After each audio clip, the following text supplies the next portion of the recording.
नमस्कार भक्तांनो, आज आपण ऐकणार आहोत अक्कलकोट निवासी दिगंबर अवतारी पुरुष परब्रह्म श्री स्वामी समर्थ महाराजांची पवित्र कथा, ज्यांच्या एका शब्दाने भक्तांचे जीवन बदलले, ज्यांच्या कृपेने असंख्य लोकांचे दुःख दूर झाले, असे हे श्री स्वामी समर्थ। जय जय स्वामी समर्थ।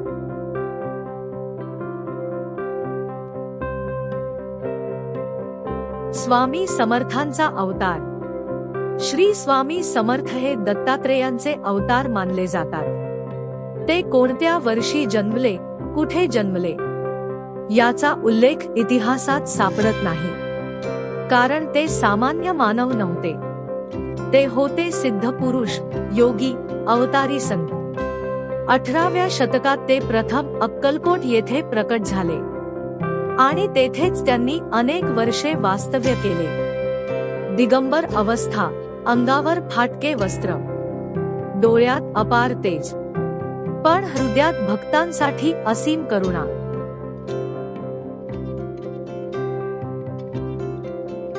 अक्कलकोटमधील जीवन। स्वामी समर्थ महाराज अक्कलकोटमधील वडाच्या झाडाखाली बसत असत।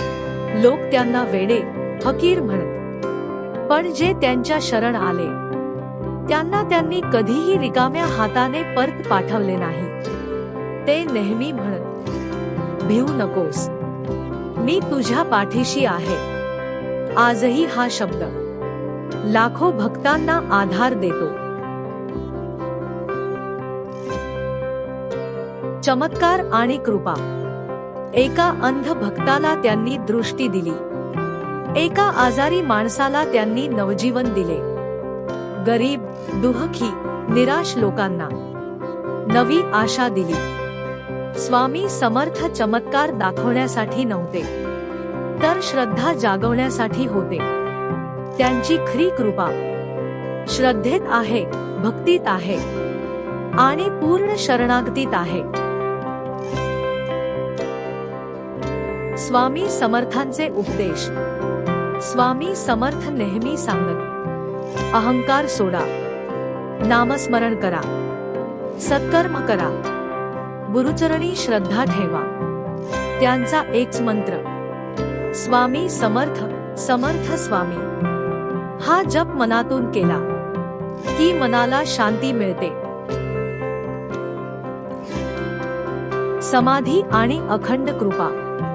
1878 साली श्री स्वामी समर्थ महाराजांनी अक्कलकोट येथे समाधी घेतली, पण ते कधीही भक्तांपासून दूर गेले नाहीत। आजही जो भक्त मनापासून हाक मारतो, स्वामी समर्थ, त्याच्या पाठीशी स्वामी उभे असतात। जर तुम्हाला ही कथा आवडली असेल तर कृपया लाईक करा, कॉमेंट मध्ये जय जय स्वामी समर्थ लिहा आणि अशाच भक्तिमय कथा ऐकण्यासाठी चॅनल सबस्क्राइब करा। जय जय स्वामी समर्थ।